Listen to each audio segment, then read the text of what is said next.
Okay, here we go. This is a bit of a mess. Jesus, who was that? Alright. Okay, well thanks for the door open, I guess. Okay, come on. Where is it? Oh, that ain't good.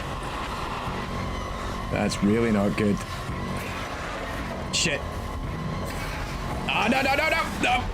Shit. Oh, bloody hell. Oh. Okay. Hey. Yeah. Tommy Thompson. AI Games. Play the ticker. Do the thing. So that was Alien Rogue Incursion by Survios. First released as a VR title for Steam and PSVR 2 in December of 2024, followed by the MetaQuest 3 in February 2025, and there's a non-VR Evolved edition that's also available on PC, PlayStation 5, and Xbox Series S and X that came out the following September. So Rogue Incursion is the first VR-based game on the popular franchise, and even when ported to PC and console, it still delivers. And today I want to talk about the one part that Rogue Incursion gets right, and something we didn't cover in all of our Alien Isolation coverage, and that's how to get xenomorphs that can pathfind across multiple surfaces as they sneak up on you. I mean, technically Aliens Colonial Marines did figure this out back in 2013, if only they'd managed to iron that patch out before launch. Oh. Anywho, let's get into it. Episode 84, AI of Alien Rogue Incursion. I think we'll maybe do the rest of this episode without the VR headset. Oh, bloody hell. Alien Rogue Incursion has players take control of Zula Hendrix in a claustrophobic first-person shooter where you have to balance your resources and use all the tools at your disposal in order to survive the latest encounter with the perfect organism. That's right, I said organism. Trapped in the Castor's Cradle research facility on LV-354 owned by Gemini Exoplanet Solutions, Hendrix fights to uncover the truth of what the corporation has really been up to as she arrives at the now empty and damaged facility. And yeah, you can see where this is going. Lots of xenomorphs, lots of close encounters, and hugging that motion tracker very tightly. Developed over a period of around 3 years, the goal of Rogue Incursion was to deliver the tension of the Alien franchise, but within the VR viewport. Players should feel that danger lurks not just around every corner, but in the vents, be it in the walls or the ceilings. To maximize the VR experience, the goal was to have xenomorphs be able to spawn anywhere in the game world and then use the environment to maximum effect, sneaking up on you and catching you off guard and ensuring no two playthroughs felt the same. A big part of this is the navigation system, whereby the aliens climb along the walls, along the ceilings and through the vents to sneak up on the player, but also that they can jump down onto nearby geometry and use different surfaces to close the distance as swiftly as possible. It's the one thing Alien Isolation did not do, given it wasn't part of the original film's lore, and when we have seen it in other Alien games, ranging from Aliens Fireteam Elite to Aliens vs Predator and Aliens vs Predator, it's often been far less complex in its implementation. But what made this all the more interesting was that the game was originally for VR headsets. While we've seen significant gains in performance in the past 10 years in the likes of the MetaQuest, there are still significant hardware constraints.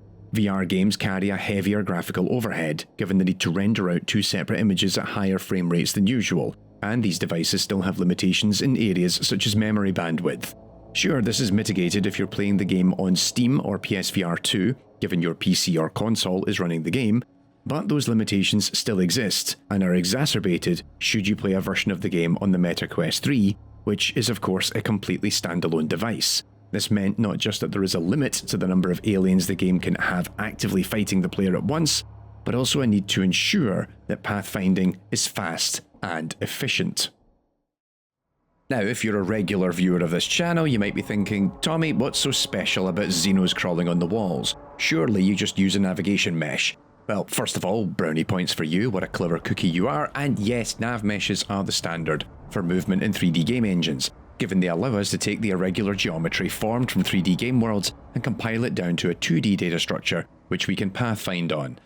But there are a lot of situations where nav meshes simply don't work well, if at all. They're not great for objects that move through volumes of 3D space, hence the Horizon games use custom pathfinding tools for enemies that fly or swim, Plus, nav meshes often struggle with pathfinding on moving surfaces, which we talked about in part 3 of our series on the AI of Sea of Thieves. But given that walls and other surfaces don't move, and we simply move along those surfaces, surely what we could do instead is slap a nav mesh on all the surfaces in the game world, and then use links between them so that an alien can shift from one surface to the other.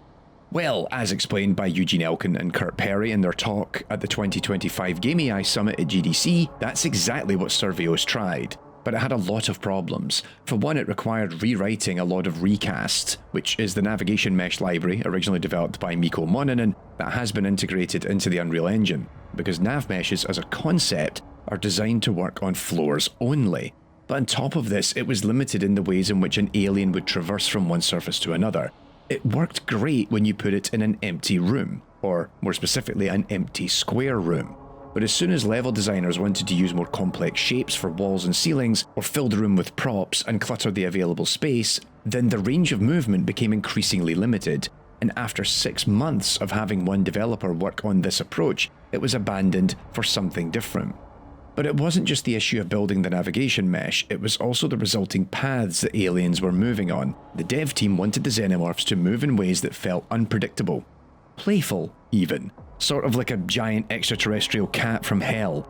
And the team worked on a previs animatic to help visualize what they wanted the aliens to do, rather than what they currently did. This highlighted that the default navmesh actor in Unreal would prove insufficient, given it will aim to take the optimal route to the player. You could try and attach a navmesh modifier to the player, meaning the costs might shift, but that won't guarantee the aliens prioritize using the ceiling or sneaking through an air vent that leads to a more engaging experience. It really needed a different approach. So the solution was to write a completely custom graph-based navigation system that worked alongside the navigation mesh, which remained on the floor. Each graph point within this navigation system dictates where an alien could crawl that would take it off of the floor, and then the paths they could take while on that surface, be it one of the walls or the ceiling. But these graph layouts required significant work by level designers to respect each area so that the aliens are only attempting to crawl on specific surfaces that make sense for gameplay, but also having to work with the AI programmers to build custom waypoint types so aliens could interact with gameplay features and objects, whether this meant climbing over railings or out of vents, but also custom jump points that would allow for precise positioning from one object to another, or allowing NPCs to land within the radius of a particular geometric feature. The next step was to figure out how to navigate and address all the weird edge cases that would arise as they move between rooms, try and jump onto and off the nav mesh, and even get into situations where they're pathing near other aliens. By running the A-star search algorithm, the idea was for aliens to figure out when they spawn in what their closest navigation position is, be it on the nav mesh or in the graph network, and then search for a target location that is generated either on the nav mesh near the player, or is at a position close enough on the graph network that it could jump from that surface and attack you. As a reminder for anyone not familiar, with the A-star search algorithm we evaluate each node in the graph based on the cost to reach it along the currently built path, which we call G, and the heuristic value, which is the estimate of the distance to the goal from that point, which we denote H. And in this instance, the heuristic would just be a straight line from this current location to the player.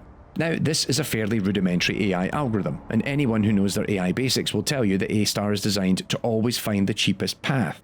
And typically when we say cheapest in pathfinding, we mean shortest.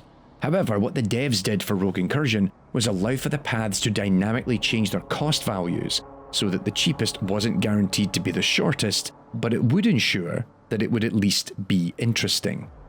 So after establishing a bunch of possible start and end points for a given alien, the game runs a worker thread in the background that evaluates them against a bunch of criteria. First, it checks whether they're valid, because the alien might have trouble reaching the start point on the nav mesh, but it also checks whether existing Xenos were using that part of the graph network in their own paths that they're already executing, and it would make it more expensive.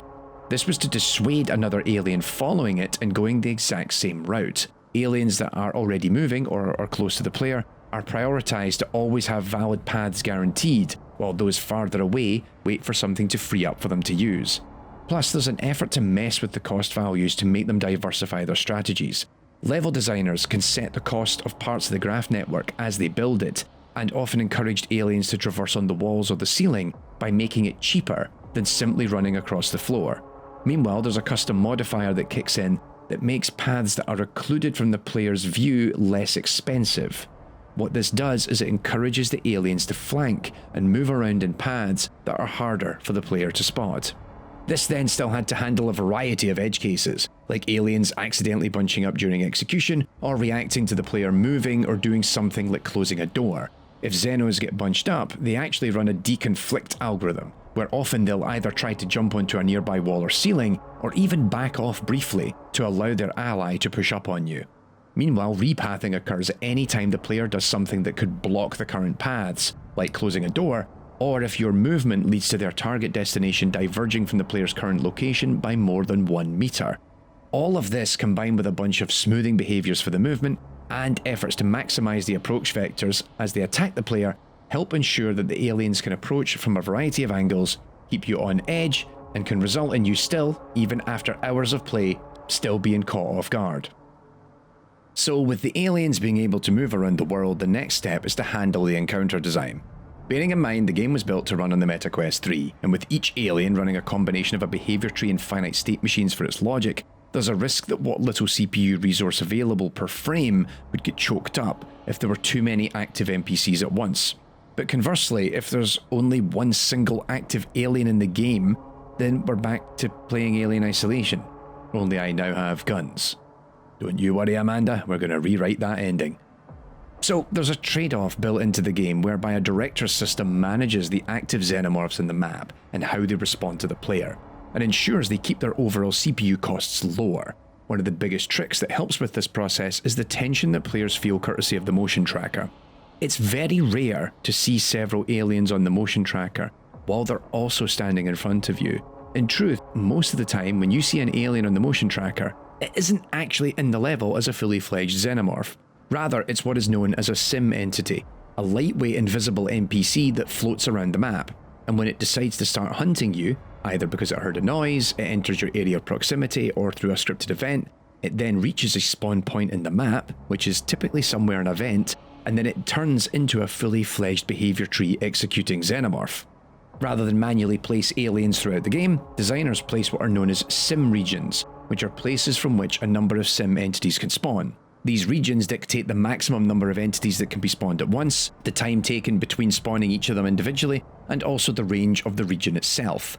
Since there are no loading screens in Rogue Incursion, the game is always paying attention to where you are and starts turning these sim regions on and off as you walk through the various buildings of Castor's Cradle. These are then customized by designers who can change their configuration at various times throughout the game to dictate the pacing.